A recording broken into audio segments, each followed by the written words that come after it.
Oh yeah, it is Monday, mailbag time, guys. Yes, and I'm answering your questions from the mailbag channel. This week, we are talking about some data mines that just popped up in the game a few days ago. We're also talking about my favorite teams for Ultimus 7. We're talking about T4s and a lot more. Before we get into all that, guys, check out a word from our sponsor, ClanHQ. ClanHQ is a new, fully featured messaging app, and it's got all your favorite bells and whistles like all the other messaging apps out there. But what sets ClanHQ apart is it allows you to integrate your game data right into the app, and it makes it so easy when you are trying to recruit for your alliance or when you are looking for an alliance. And they also just added voice and video calling capabilities. Yo, Casino, what's up, man? And also a new dark mode was just recently added to make the app a little easier on your eyes, guys. And hey, the best part about ClanHQ, they're adding new features all the time to the app, so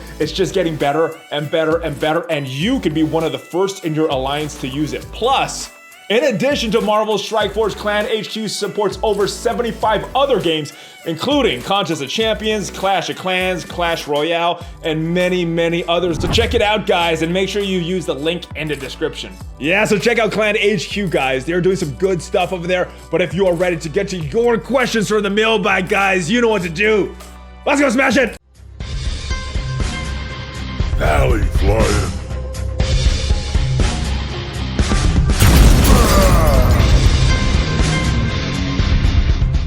Oh, what is up, Valley Maniacs? ValleyFlyin here. Oh yeah, I am back. Welcome to the channel. It is Monday. I hope you guys had a great weekend. It is time to get to your questions from the mailbag channel, guys. And yeah, we got a lot of them. We're talking about some data mines. We got some new ones out there. We're talking about Ultimus 7. We're talking about T4s. We got a lot of stuff that we're talking about, some upcoming events. Before we get into all that, I want to remind you about some of the links down below. There's a link for BlueStacks. There's a link for Valley merch. There's a link for the other game that I'm playing, Dragon Champions. All of those support the channel, guys. So make sure you check those out. But let's get to the questions, guys. That's what you guys are here for. Any T4s besides Iron Fist you think I should use on the defenders? Now, I got 3 T4s on my defenders, and they have worked very well. Not a meta team, so I don't know if they're worth a huge T4 investment, but I have that Iron Fist passive, which you mentioned in your question. I also have a T4 on Daredevil's passive. I think that extra speed boost helps a lot, and obviously Punisher's passive. That is a huge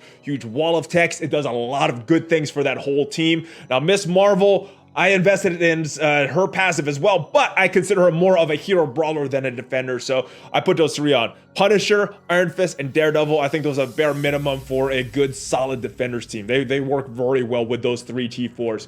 Next question, what is the hard counter for AIM Graviton? Well, it is a team that we just talked about, the defenders. Yes, I'm having some good success against AIM Graviton in war with the defenders, and when I see them in blitz, I try to face them as often as possible with my defenders team, and they work pretty well in that team as well, in that mode as well. But yeah, defenders, that is a hard counter for AIM Graviton. Next question, pull the 6 red star Scientist Supreme. Congratulations, that is better than all of my 6-star red star pulls that I have. Don't even have her yet.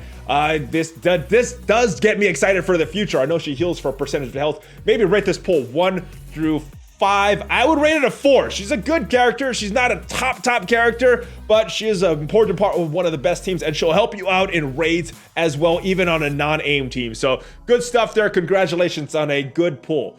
Next question, 1 versus 1. Nebula versus Mystique. Who will win? I gotta go with Nebula on this one, guys.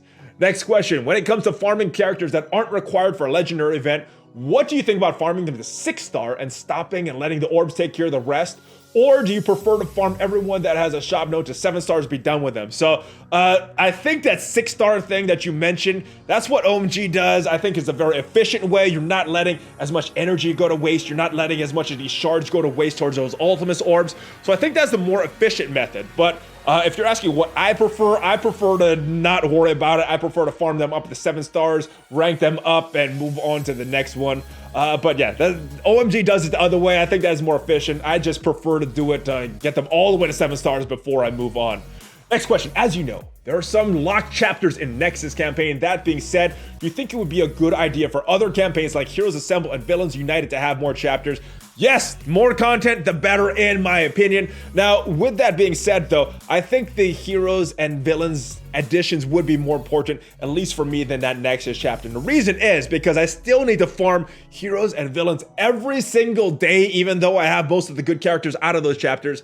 And I still need to farm them every day, even just for those achievements. So I would like to see more chapters added there, more characters added there. So I'm not just farming garbage characters or farming some low level gear out of those characters. I would like to see some higher level gear added to maybe some additional stages or some additional characters. I think that would be very, very valuable. I think everybody would want to see more content added to the game. So do it, Fox Next. We want more stuff there. All right, next question. Just put a 6 red star on Mbaku. Is he worth building as a standalone character or only good in a full Wakandan's team? So he is good in a Wakandan's team. He's not great. He's not meta. He does some good things, but his taunt doesn't last long enough. His kit needs a slight rework for him to be a little better, even that full Wakandan's team. So with that said, just build him if you're going after Wakandans. He's not good enough as a standalone character. Just really build him because you got a good pull on him. So only Wakandans for Mbaku. All right, so I'm on your free-to-play farming guide, phase 6, currently farming Cap. Started the game when Avengers no longer meta, so didn't spend any resource on Avengers, trying to find Cap a home. What team can I put him in? Now, in today's meta, I think there's 2 main teams that you could put him in. But as far as why he is on the free-to-play farming guide, it's kind of what I mentioned a little earlier, because you need to farm somebody from heroes every day, you need to farm somebody from villains every day, and even though he's not going to help you unlock any big teams or any big meta characters, I do think he's the best after you farmed everybody in that Heroes campaign. So that is why he is on there. As far as teams for him, though, there's 2 main teams that he works very well in. One is a hybrid Avengers team with Captain America, Black Widow, and then Captain Marvel. So kind of a war-ish team as well. And then you can fill the other 2 spots with Avengers and making them very good. And then the other team that I really like him in is that hybrid shield team with Captain America, Black Widow again, but using Coulson, Medic, and Quake in that spot to really take advantage of that Quake bonuses that he gives to the rest of the team, and using him in a mode outside of War. Obviously in War you would use that full Coulson team, but in Blitz or some other modes, I think that team does work very well. So that is where I would use Captain America right now in today's meta. Next question, how do arena shards work? Are you assigned one at the time you create a count or when you hit level 30? Now, I am not sure about this. I know your shard is based on when you started the game, but I'm not sure if it's the date that you start or the day that you reach level 30. So if anybody knows in the comments, let me know. But the main reason for this question, started a count a long time ago, didn't make it past level 25. Wondering if I should reroll or pick up where I left off. Now, here's my advice, because I don't know what the answer to the initial question is, but level 5 levels shouldn't take you that long to get up to level 30. If you get up to there and you notice your arena shard, like, these are some tough opponents here. I can't compete with a lot of these teams. We know the answer to the question, and I would probably reset it, because it shouldn't take that long to get back up to level 25, especially if you haven't spent any money on the game. But if you get in there, you notice, oh, these are real easy teams in my arena, these are teams that compete with, then don't restart the game. But I would do that experiment, see where you're at, and possibly re-roll, because level 25 is not that many days into the game. Next question. Hey man, my alliance on MSF top 50 started one up on Dragon Champions, the Sandlot. If you're interested in joining, let me know. Our biggest whale in MSF joined us over there, and it should do well. I'm only like 25-ish right now. So this was last Thursday. I'm sure you're way past level 25 right now. But yeah, unfortunately, I already found an alliance. I found it the first day that I unlocked, and these guys are pretty cool, so I'm not gonna leave them, but thank you for the offer. And if any of you guys are playing Dragon Champions, I just made a channel in the server for Dragon Champions if you're looking for alliance or if you're looking to recruit, and then a general channel as well, so check that out there. And like I said in the beginning, guys, if you want to play this game, the link is down below and the channel gets credit.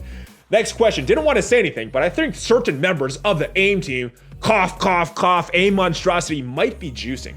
What would be your advice to someone who knows people that might be engaging in such thing, asking for a friend?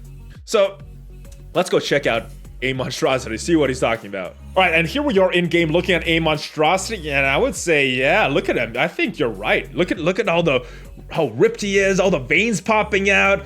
We got some some kind of serum flowing through his veins. So I would say, yeah, I think he is juicing just a little, guys. And as far as your question about some advice for a friend that might be thinking of engaging some sort of thing, I would tell your friend to check with your friend's doctor and see what they say before doing anything like that. Next question, thought you might find this interesting. New science hero on the horizon. So this was a screenshot that you shared on Discord, and I am not sure what to make of this. This science tag does not seem to make sense for Thor. Maybe it's a new tag coming to the game. Maybe it's just an error. Maybe it's like some old information popping up that's got scrapped. I am not sure. So let me know what you guys think in the comments, guys. What do you think? What do you make of all this? What is this science tag supposed to be? Next question. Now that Falcon is farmable, where would you put him in your latest farming video? Top 10. He's definitely in the top 10, maybe even in that top 5.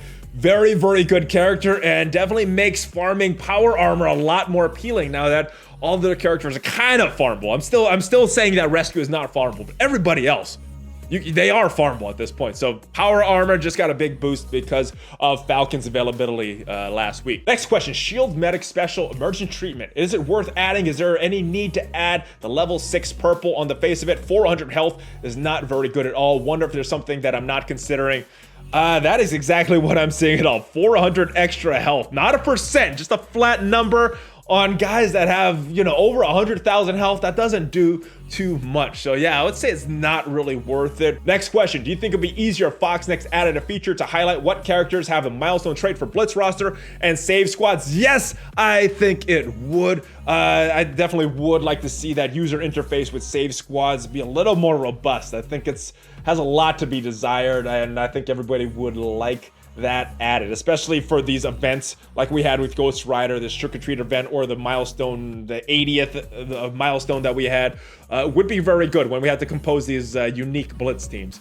Next question, what are your top 5 war defenses to use? So for that one, let's go back to in-game. All right, so these are the save squads that I'm using, guys, and this is what I see people getting the most trouble with. Some of these squads can be one-shotted, but a lot of them you will have to use some meta teams to beat that. First one is this one, BKT. I think most people can one-shot this BKT, but they have to use a pretty meta team, and in my opinion, that is a good war defense team if you're causing your opponents to use one of their metas. This one is also very tricky. Anything with Ultron can rack up a lot of defensive wins. So this is my second team that I use on war. This one is kind of a hybrid because obviously I'm going to use the Coulson version of this team.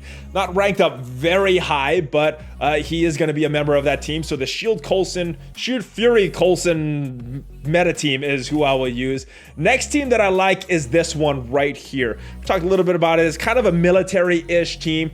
Captain America, Captain Marvel, Black Widow, Quake. I think they make a good team. Loki, I use him on Blitz right now for this team, but when the Asgardians come out, he's gonna be moving. So this is a good team as well. Captain Marvel is always tricky. And then the last one, I would say Wakandans. Not that they add a lot, but most people will use a meta team to take it out just because of their power level. But there are some trickier teams out there. So those are my top 5, but I do want to mention AIM because they can get a lot of defensive wins if you have them powered up enough. Mine is only 150k, so not a lot. Same thing with Sinister 6. If you have them built a lot, they can be very tricky and a nightmare for your opponents if they're not facing it right. But again, mine is only 150. So these are 2 squads that, if built correctly, can pose a big problem to your opponents. Same thing with the Kree. If you build them up enough, they could pose a big problem on war defense. But those were my top 5 squads. Next question. I finished my first 2 runs of Fear the Darkness. Got Ultron. Who should I focus on in terms of Gear 13 now that Fear the Darkness is finished? So this answer will be kind of what I say most times when people are asking me which characters to level up or which characters to build. It's gonna be the characters that you use the most. And I think the modes that you really want to focus on, because you're gonna play these every single day, is arena and your raids. If you have a good arena team, if you have some good raid teams that help you get through the content that you need to get to, and I think you don't really need to gear up all of your characters. You could save them for other characters that might be coming up on the horizon or teams that you might be building in the future. But war is not as high of a priority for me because that's something that happens 3 times a week, whereas arena and raids happen every single day. So I would say build up those characters first that you're using a lot in those game modes. And if you need to take them up to gear 13, then do it. But if not, I would probably wait till we see what are the requirements for the next Dark Dimension that is coming out. Any details on the Celebrated Spirits event? So this was something that was data mined. So let's use this opportunity. Let's go check out all of the data mines that we have seen since the last news video. All right, so here we are in the data mines. First thing that popped up is this Hela Blitz. So I'm not sure if this is a placeholder. I'm not sure if this means that there is a Blitz coming up, but if it does happen for Hela, well, there goes my tinfoil hat theory about no more new characters released as Blitz characters to kind of ease some of the strain of the time that we spend in the game. So we will see what happens with this, but all indications look like Hela will be a Blitz character. We got an availability update for Human Torch. Again, no dates on any of these, so these may or may not happen, but it looks like he is coming to a lot of the orbs. We have some more information about this Elsa Bloodstone campaign. We got more information about a new blog post coming up, which happened on Friday. That was already in game. And then we got the information about Celebrated Spirits. So for the answer to your question, I'm just gonna read this part. And again, take this with a grain of salt. It is a data mine. It may or may not happen. Commander, celebrate the Day of the Dead with the upcoming Celebrated Spirits event. Participate in 5 single-day raid milestones with your alliance. Earn Sugar Skull Orb fragments and select Gear Orb fragments. The Sugar Skull Orb will contain select event characters. I'm thinking it's Ghost Rider, right? If you guys have any other thoughts, maybe Strife, maybe Mr. Sinister, I don't know. Let me know in your comments down below, but I'm thinking this is gonna be related to Ghost Rider. Next question, what do you think it would take for Night Nurse to be useful again? Change of passive? Yes. Added revive? Yes. Increase healing? Yes. Lower cooldowns, especially on her ultimate? Yes. And a meaningful tag to make her relevant to a team? Yes. I think the problem with her is she's got a basic that does a very little damage. She's got a big heal on her specials. She's got a AoE heal on her ultimate, and that's pretty much all she does. She would definitely need to maybe remove some buffs from the enemy team, maybe remove some debuffs from your team. Something like that would really help go a long way with making her viable again, but she needs a lot of help. Everything you mentioned plus some. Next question, ValleyFlyin, do you think they could add the Hulkbuster suit to work as a tank for power armor? Yes, I think they could add it. I think it would be something very exciting coming to the game. We'll see what happens though. I don't know. I think they might be satisfied with having the power armor kind of how they are, with no tank, just some heavy damage, and if you get that damage off, you win. If something screws up all that damage happening, you don't, or you may not. So I kind of like it how it is, but I wouldn't mind a tank added to this power armor to give them some more viability in other game modes as well. Next question, ValleyFlyin, what makes up your best Ultimus 7 raid team? Many thanks. Keep smashing out awesome videos. Thank you. As far as my Ultimus 7 teams, I'm actually using 2. One was recommended by Casino, and one I saw in a video done by Colm. So the one from Casino, Ultron, Scientist Supreme, Invisible Woman, Minerva, and Star-Lord. That team worked pretty well for me on those first few nodes up until that first boss node, that first mini boss node. The thing that's lacking for me personally, Scientist Supreme very low, Invisible Woman very low, and they didn't hold up after that first mini boss, at least for me. That's just because I haven't built all these characters. The other one though that I saw in a video from Combs is actually working a little better because there's a little more damage with this team. That one also has Ultron, Invisible Woman, has Shuri, Minerva, and Captain Marvel. So a little more damage by adding that Captain Marvel, and that one right now is my favorite raid team. If there's a raid team for you that's working very well, let me know in the comments though. I'm still experimenting with which teams I like for my roster, because there's good teams out there, but you gotta use the one that works, that makes the most sense for your roster. What characters do I need to build up for Ultimus 7? So you definitely should build up some characters that will give you more sustainability. So some that we mentioned just in the last question, Scientist Supreme, Invisible Woman, Minerva, Shuri. I think all of those will add to your team being able to survive and being able to do more nodes. Then you're gonna need some damage dealers. So if you have Ultron, best character in the game in pretty much every game mode, so I would definitely work on building him up. Captain Marvel is a good addition as well because she has that healing that she does on every turn, plus she has a big damage output though. So some characters like that would really help you in the raids, and then you get some old school teams as well.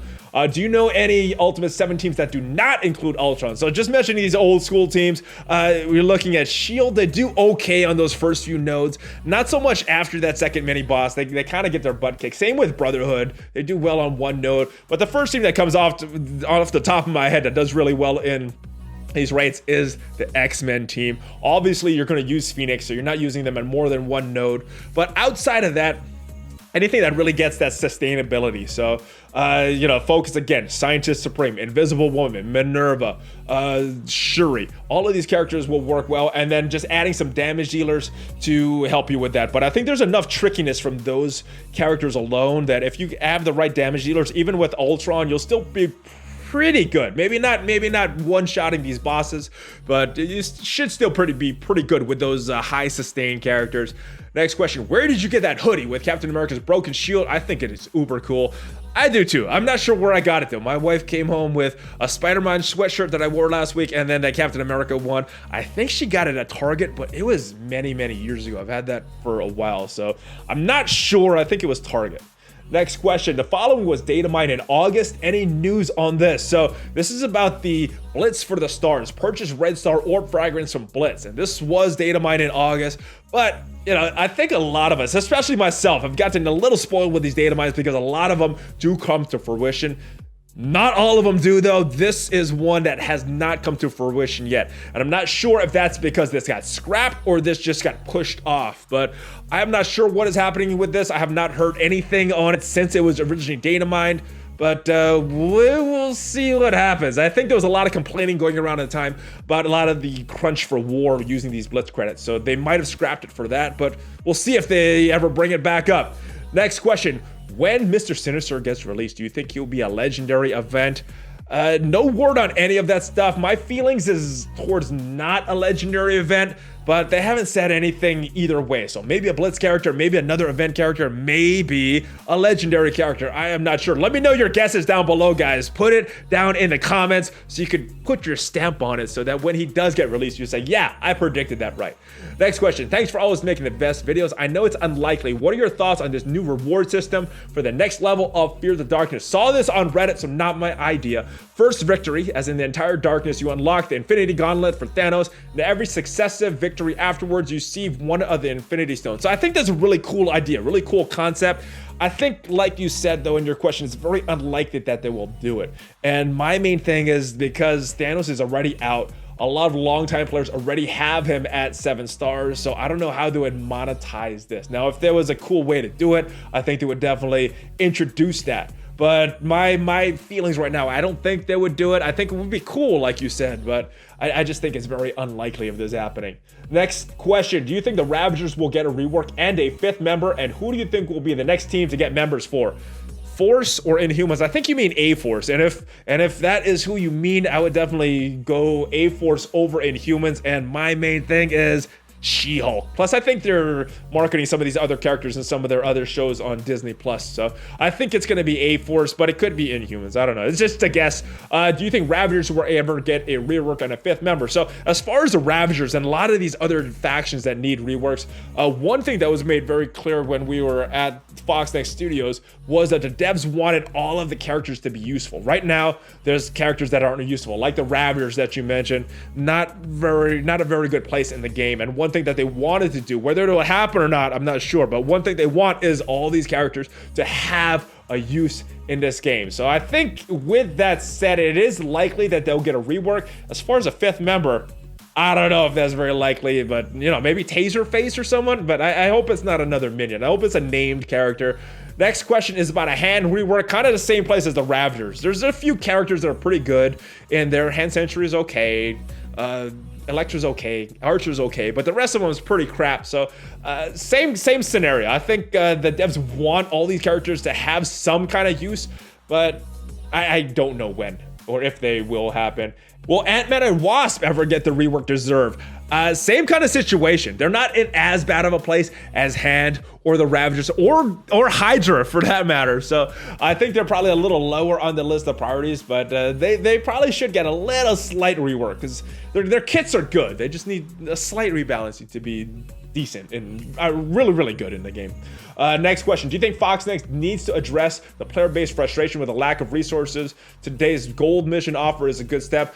I don't know if they really need to address it, but I do think they should increase it slightly. You look at the flip side, if they increase it a lot, there would be nothing to do. The game would be boring. If they keep it where it is, I think it's a little too slow. So I do think they need to address it by increasing it slightly, but not go overboard. I'd rather them increase it slightly and them say, oh, we have to increase a little more, than to increase it too much and then, you know, have to reduce it. Like, yeah, we screwed up. I think that's a much better feeling. So I definitely hope they will address this and make the resources slightly more prevalent, especially with all these new characters. I mean, 5 in one update. We've never had that many before.